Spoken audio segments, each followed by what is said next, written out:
Hello, and welcome to Why This Album is the Balls.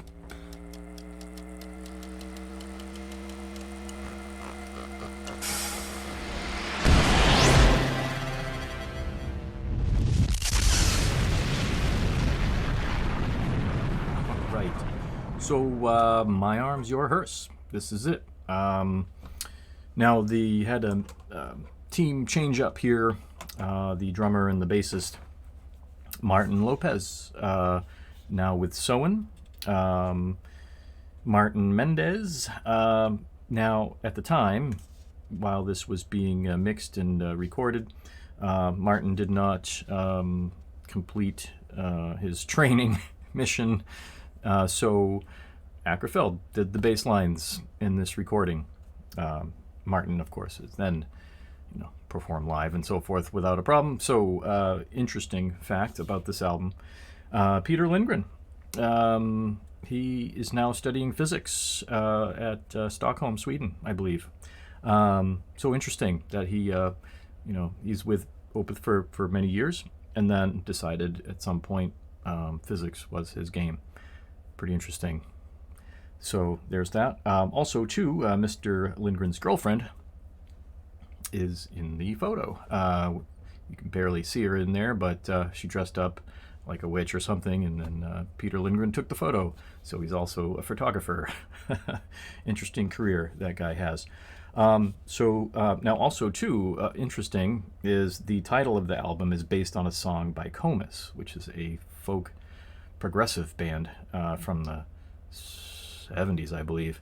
So, and then their bonus tracks from Celtic Frost and Iron Maiden. So you can tell that they had an enormous amount of influence from across many different directions. And this album kind of takes a lot of that, a lot of those influences, and you can hear a bit of Maiden, and you can hear a bit of some older death music style, and you can hear some kind of a bit of folk and a lot of progressive chords and timings and all that fun stuff. So the first tune is Prologue. Nice little rainy intro to a dark piano tune and this nice little vocal pleasantry, I guess you call it, before it just gets into the next tune. So little piece of Prologue here.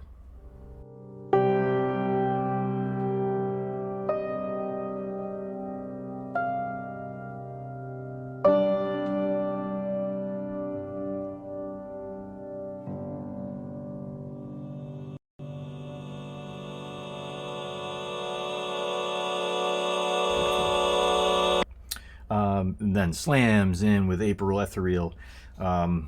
It's just the drummer there is just really showing off his double bass skills, and the riff is just super heavy. This next part, the nice acoustic melody, and then changing riffs.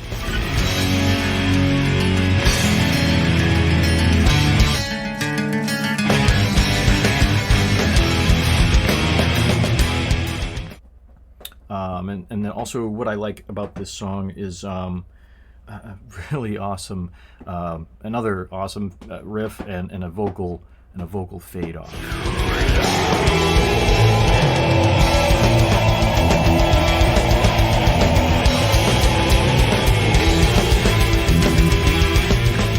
And my other part of this tune that I really enjoyed.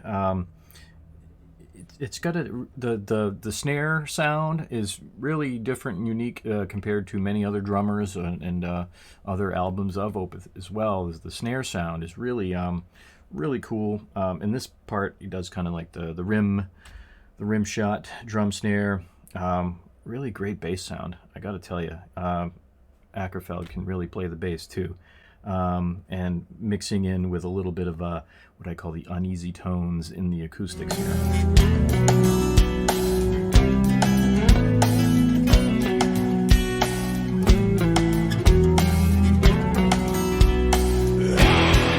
Now leading into this amazing guitar sound, fades off to more acoustics, heading into the next tune.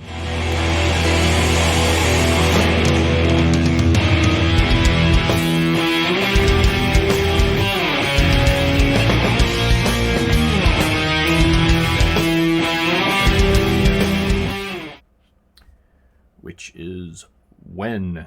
Now this slams in with a scream and some more double bass madness. And at this point, at this part of the song, what a great drum roll! I mean, this guy can, just do everything. Another amazing riff and just a little sliver of some acoustics, which is great to just kind of piece that in there somehow. Which made perfect sense, but it's just another fantastic sound.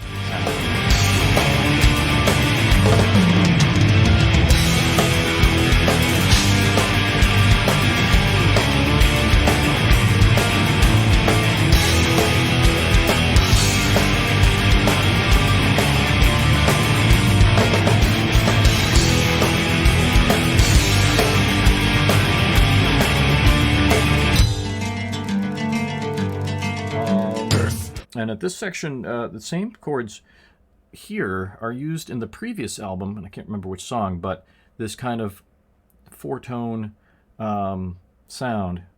Doom, doom, doom, doom. It's kind of like, it has three notes that sound almost identical. One is a little lower, but it must be a real interesting chord for your hands to play. And so it really kind of, it's like, hey, peekaboo, back at the previous album, if you caught that. It's here.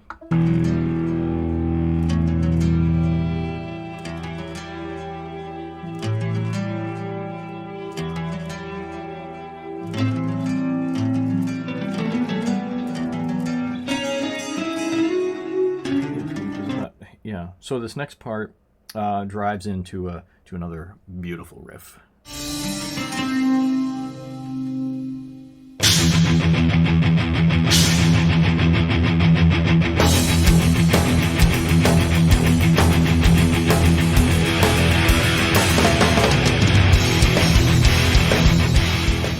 And towards the end of this song, has a nice acoustic melody, just a kind of, I don't know, just like a nice acoustic wave. It just gives you off this nice little dreamy state, and then his voice just cries out. It's such a great sound.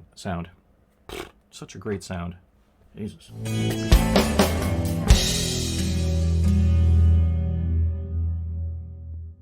And I cried.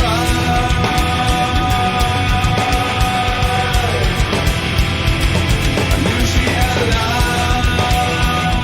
lied. All right. Then we get to Madrigal. Begins with a very kind of open and serene melody, and then drives into the Amen corner.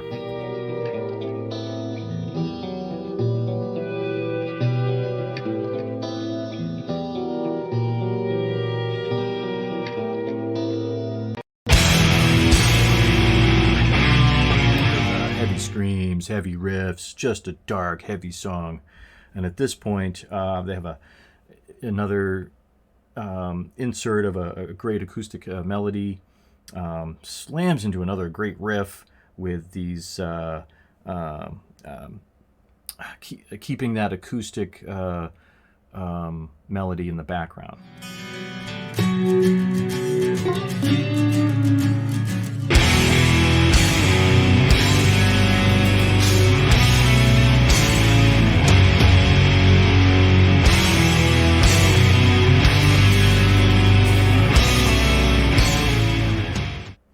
Now this part, awesome lead guitar, ghostly vocals, and then gets back into another part of the lead for the guitar.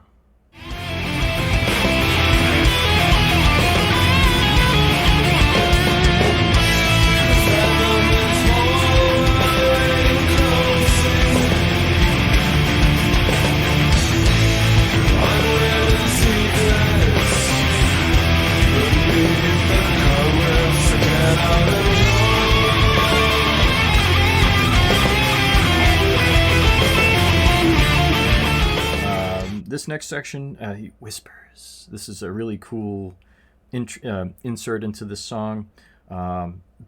and back into the madness of this chaotic double bass riffage.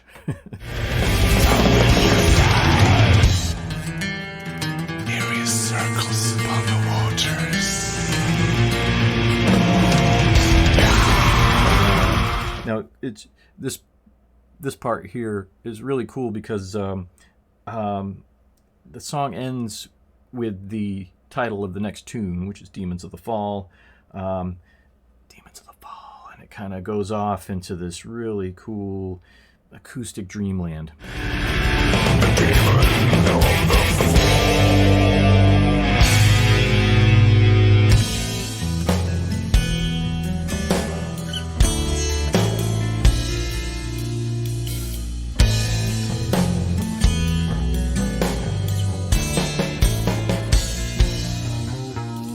And then and then it goes right into Demon of the Fall. It begins with this really strange noise, and then again just some madness and some heavy riffage. And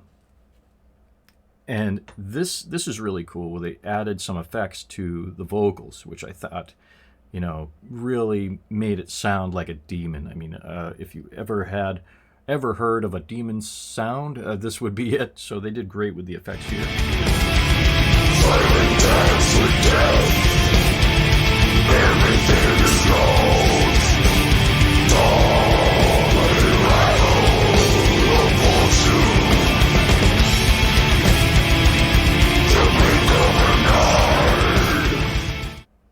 Now, this next part, they're strumming along with the acoustics, which is really cool. It's a fast acoustic and a really great bass sound. And the same rhythm continues with the heavy riff. So they have the riff of the acoustics, and then they just glide right into the riff of the distortion.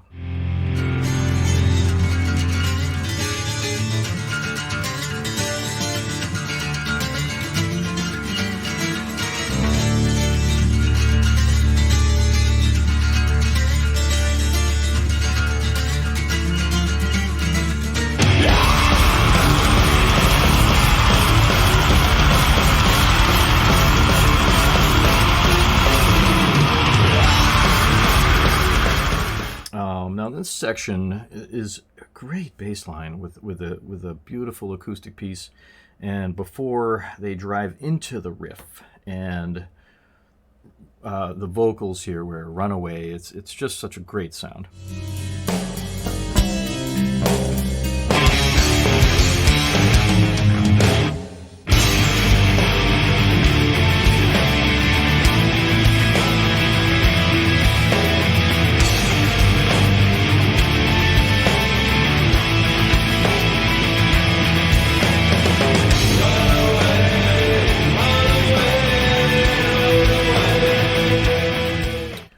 The next tune is Credence. It begins with a nice, heavy, slow beat and a great bass line mixed with some acoustics. It really is just a nice, groovy tune.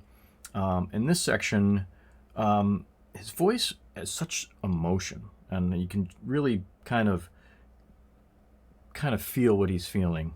And the bass lines are so in tune with the melody, but I thought the vocals were super emotional, which is really awesome. It fades out with a very peaceful lead guitar mixed with some sultry chords. Really cool stuff. The yearning escapes from my embrace.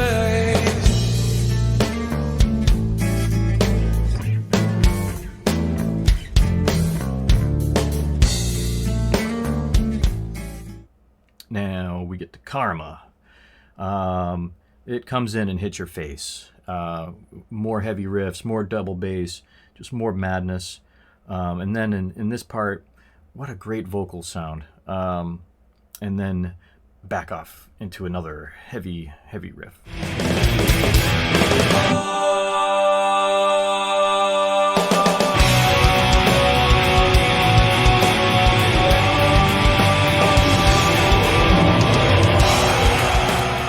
In this section, a great acoustic medley and clean vocals. I thought this was a good highlight of this song.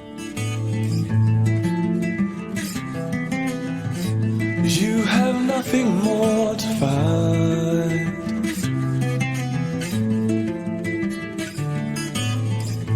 You have nothing more to lose.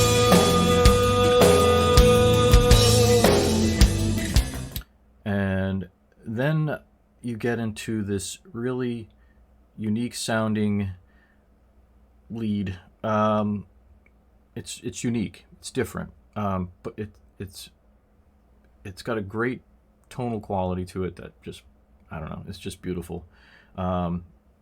Leads into it goes right into this great heavy riff with a little bit of an acoustic insert here, which is really cool.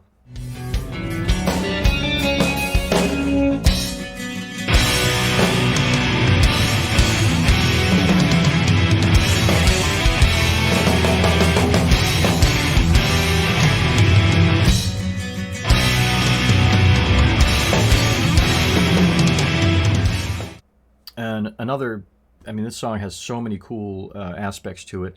The vocal echo into this nice single chord riff, then back into this double riff madness, or double bass and riff madness. It's just, this guy's just loving this double bass stuff.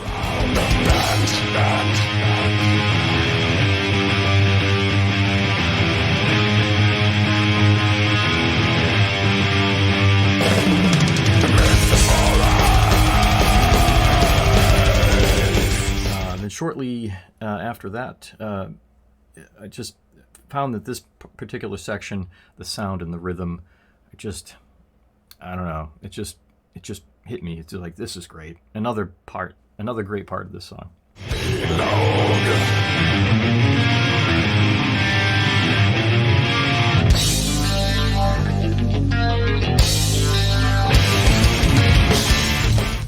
Now it ends with this never-ending scream, and then a little strum at the end. You know, it's just, what a way to end that tune. And then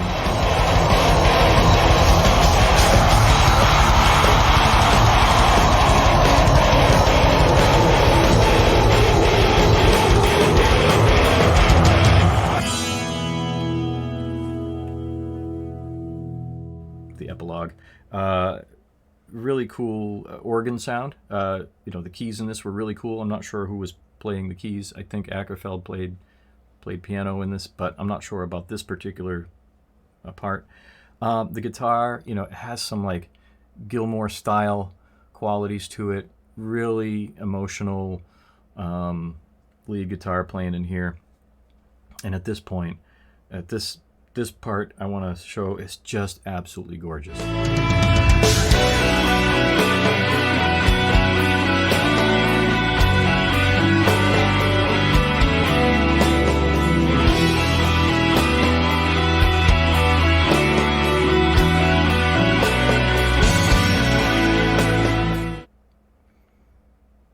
And then that's it. That's the end of the album. What a great album to showcase a new drummer and a new guitar player. With Martin will soon to follow in the other albums. So in this album, it's Ackerfeld on bass, but everything there after, I guess after they mixed it and after they recorded it, he was still learning how to play, you know, and it just goes to show, you know, it's not simple stuff. So even a professional bassist can come in to fill in and say, I got to learn all this stuff. So you can't just play it on the fly. Some bassists can improvise and come in and kind of give a glimpse as to what key you're in and what chords you're going to play, and then just kind of improvise in there. But this, you just can't. You really can't improvise in songs like this. They're just so complex and so different because there's so much going on. Every minute it seems like it's a different sound, a different song, a different place it's taking you. in 7 minutes, 6 minutes, there's probably enough riffs to fill an entire catalog of albums. So they're just riff monsters. And so out of the sound of the quality of the recording, who was Frederick Nordstrom was the engineering guy. Now who was the engineering? Oh yes, Anders Frieden also did engineering. Now Anders Frieden is also the vocalist and songwriter for In Flames, and many other projects and side bands and so forth. But to be an engineer and a singer-songwriter for another major band like In Flames, just amazing. So these guys are just in the elitists of the elites of music. So anyone surrounding Opeth, it seems like in this area of Norway, Sweden, Finland, in that whole area, there's just so many amazingly talented musicians, and they all get together and jam, and they do different things. And I can imagine they all learn from each other, and that's how Ackerfeld became his own engineer, I think, at some point during the career. So, but really cool stuff. Interesting set of characters in this lineup, and they've all done amazing things in their careers. And I think a lot of them are still cranking out some stuff. I think Martin Mendez is now with White Stones, or has done some collaboration with them. I'm not sure who they are, but we'll see. All right, so that ends why this album is the balls for My Arms, Your Hearse. And hope you enjoy, and until the next time, cheerio.